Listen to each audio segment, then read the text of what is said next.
And I'm back with more Tales of Arise. Did a bunch of stuff, including getting the owls. So, thanks to doing all of the owl stuff I'd forgotten, got ourselves some new armor. And there's also something.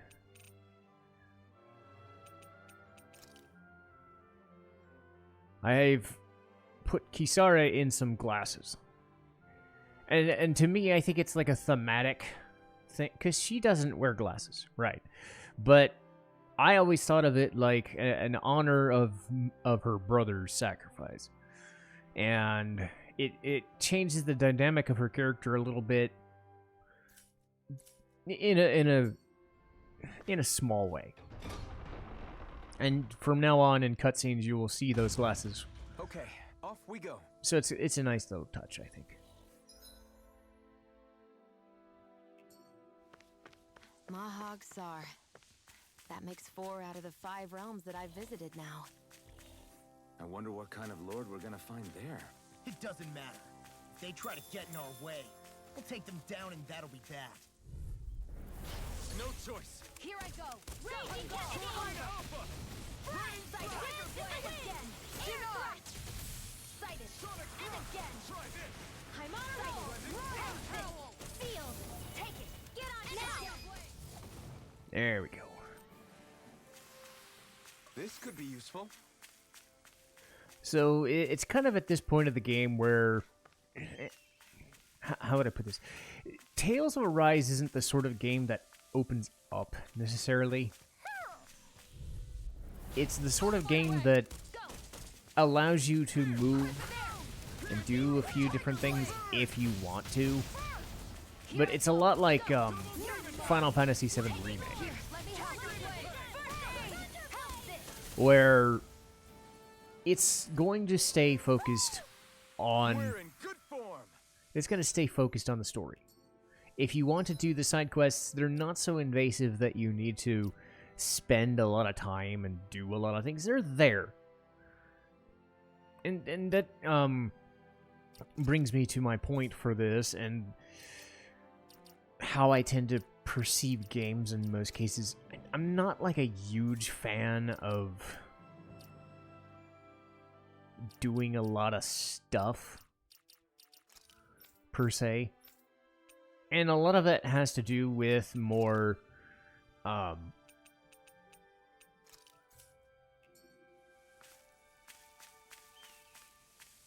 it's not that I don't want to see what a game has to offer. It's more that most of the time now, when I'm playing these games, I'm playing them for content purposes. And as has been the case, I tend not to spend a lot of time doing the busy work on camera.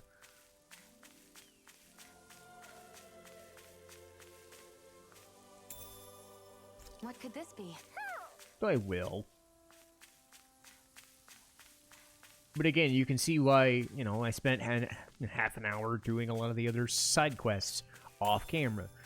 I fought some of the screwy bosses and stuff, but in normal circumstances, I spent more time doing that off camera. No choice. And again! Here, don't mind if I do! You're mine! Lightning! Raging there! So, again, a lot of that also has to do with, We're on the home stretch now. Don't take your eyes. how would I describe it? I would say personal That's preference, a pretty fancy skill there. All the better to protect you with, my dear. but it's I'll also, leave the front line to you. I think it's not just personal preference, it's the commitment There's something in the involved water. with the benefits involved. See, stuff like this, I don't have to do any of this fishing stuff, but it's nice that it's there. I didn't realize there was a pond here. Yeah, this is Taka Pond. And it happened to have saved my life once upon a time. What do you mean? As a kid, I survived life under the past lords by escaping here when I needed to. It's terrible to swim in, but great for catching a bite for dinner away from Renin eyes. Bear in mind, our rations back then weren't enough to live off of. You had to take matters into your own hands if you wanted enough food to survive. But how did you catch them? With your bare hands? That might take a while. Fish are prone to swim away at the first sign of trouble. I'd put bait or a lure on a line and use it with a fishing rod. You must not be familiar with fishing if this sounds new to you. Here, let me show you how it's done.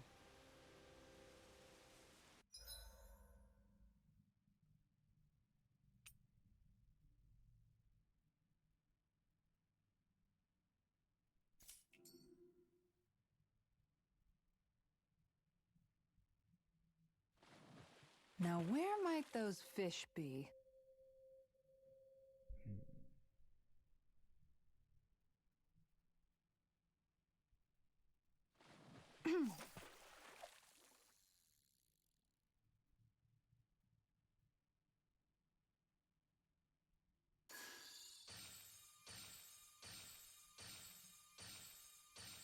Not my lucky day, I guess.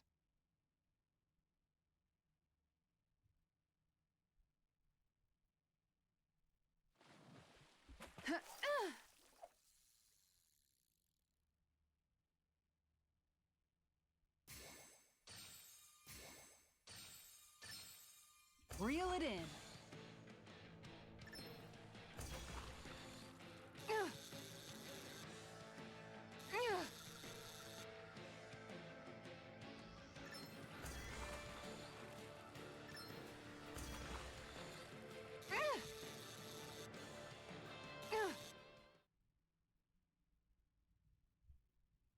Boy, that's a bit of a letdown.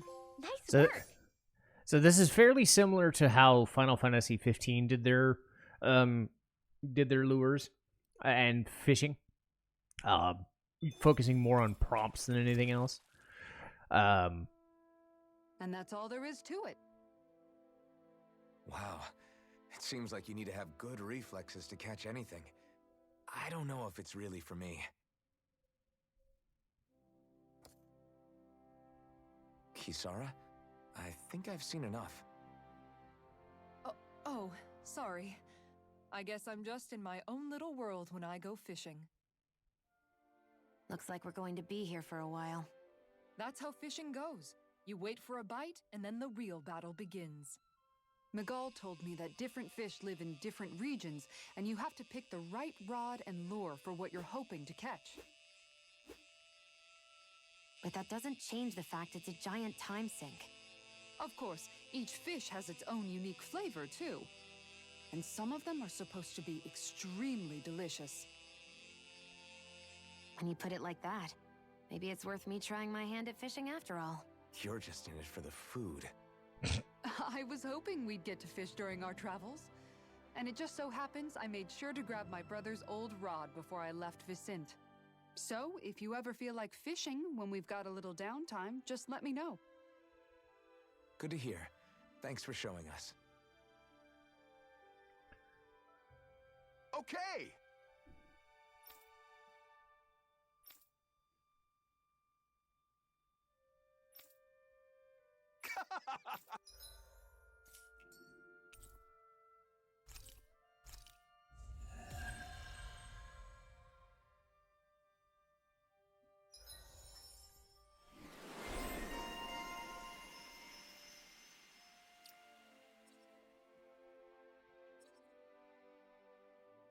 Prevention would be good.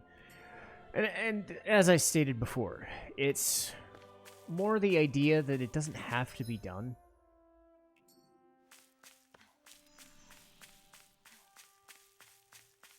Catching owls, catching fish, I think everybody's kind of different. I'm not an achievement guy.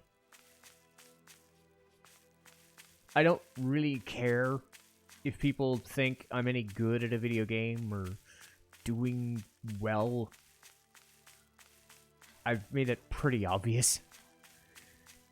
I do these because they're fun, and I think the stories are fun, and I think the characters are fun. There are instances, like if I know my way around, like a Final Fantasy game, like I will play Chocobo Hot and Cold, or, you know, the Chocobo minigames, or things like that. Like, if it's a collectathon, no. I'll worry about all that later. But it does stand to do different things, like having the option to doing a thing is better than not.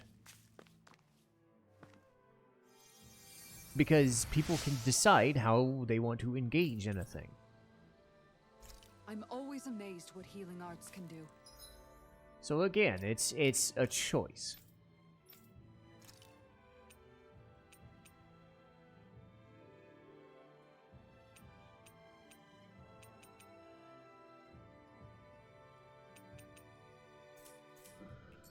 Just doing my job.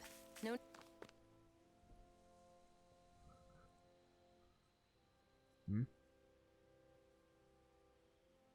What the hell? Yeah. Hey. Is it just me, or have those two barely spoken a single word to one another? I know, right? But after everything that happened with Miguel, is it really any wonder? Kinda puts a damper on the whole journey though, huh? How long do you think they're gonna keep this up? If it bothers you that much, why don't you ask them? Why do I have to ask? How come you walk together like that? She really doesn't beat around the bush. You mean Kisara and myself? You hadn't noticed? You've been practically joined at the hip ever since we left Vicente. I guess it's force of habit, most likely. I was always ready to protect him, should the need arise. It sort of came with the job description. Right. From being in the Elder Menancia Guard. Although, Dohalim's pretty capable of defending himself, isn't he? Having guards doesn't necessarily mean the one being guarded is weak. No one's perfect all the time. Even so, it's not like they're entirely wrong, Kisara. You're no longer in my employ, after all. I don't know. I mean, if it's what she's used to and you're both comfortable with it, then who are we to judge? But she doesn't serve him anymore. It isn't normal for her to keep following him around like she still does. You know, she's probably right. And a lot has changed over the last few days. I guess it wouldn't hurt to rethink our relationship in light of the new circumstances. Perhaps I'll give it some thought after all. Does that sound all right by you? Of course. You might want to stop asking his permission for every little thing while you're at it. You might want to stop bitching about everything. God! It's not that easy, shaking off old habits. I'll probably need a little time like to get Rinwell, fully but used to it. God damn it. God fucking... Ugh. And I get it. Shion's a bit of a bitch most of the time, but Rinwell's really hung up on this whole fucking, oh, you shouldn't do that. You're a damn Renin. You're a Danon. It's like, fucking God, lady. I get it. You don't have to bitch so much. Also, I was making a mistake on other videos where I was trying to go through every single fucking map and doing every single fucking thing. I could have just done this. I'm an idiot. Oh well.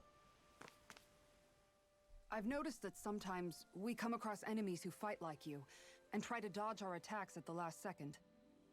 I hate those guys. I can get some hits in when they move into attack, but otherwise they slip past damn near everything else I throw at them. If what you're seeking is a way to more reliably hit them, there is a solution. Try to outclass them on reflexes? I possess the ability to command Earth elemental beings to some extent. They emerge as the land itself and take root on my command. They will swiftly bind the enemies, at which point you can dispatch them. Huh? What he means is that he can make plants grow to hold the enemies in place. At least I think that's probably what he's saying. I'm glad at least one of us understands him. So basically, if we find an enemy that likes to dodge, we should let Dohalim handle it. I shall do what I can within my modest means to help. But yes, Rinwell just is hung up on that whole, you shouldn't do this thing, you shouldn't do, like, I get it. And it's part of her character, I get that, but man,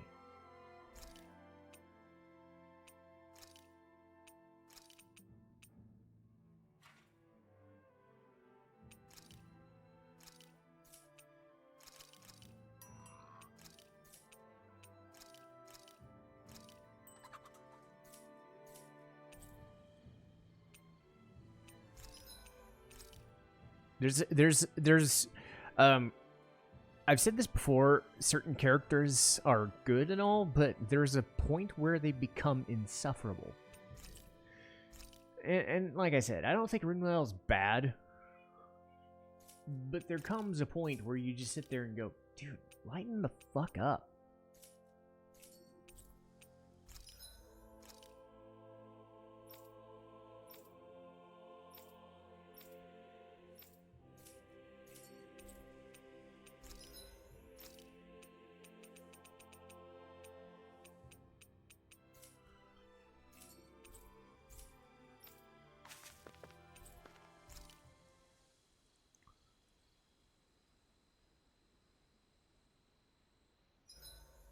Why are you looking at me like that?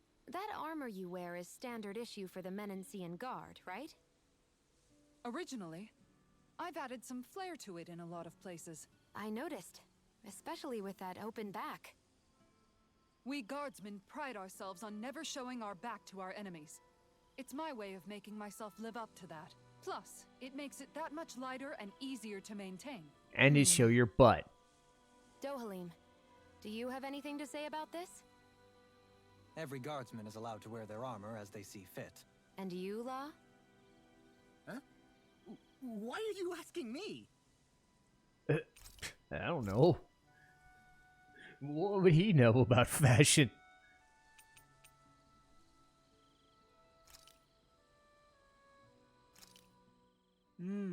Looks perfect and tastes just as good.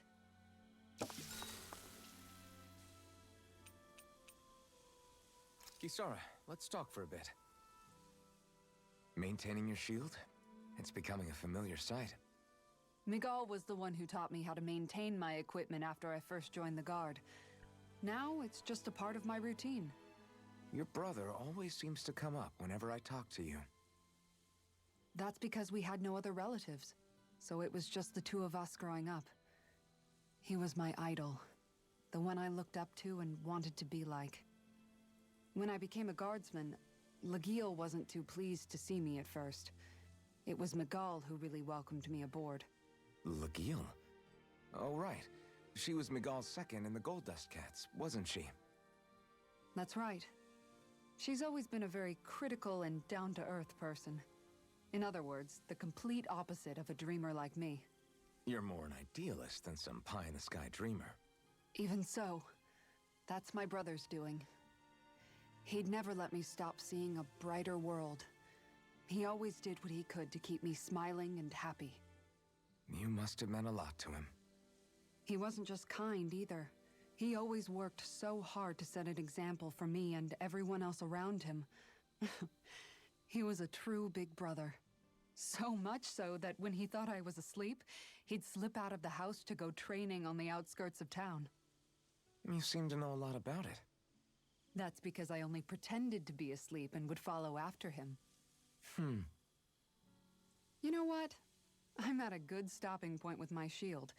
If you've got time, how about I tell you a couple more Miguel stories? I guess I'd better get comfortable. I'll take watch tonight. It's okay.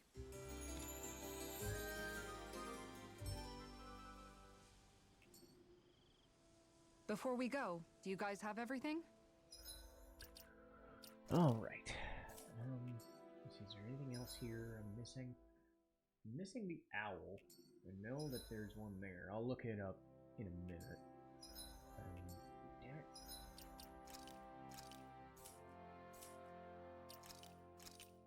Okay. So, I'll find that blasted owl, and I'll be back to you guys next time. Thanks for watching.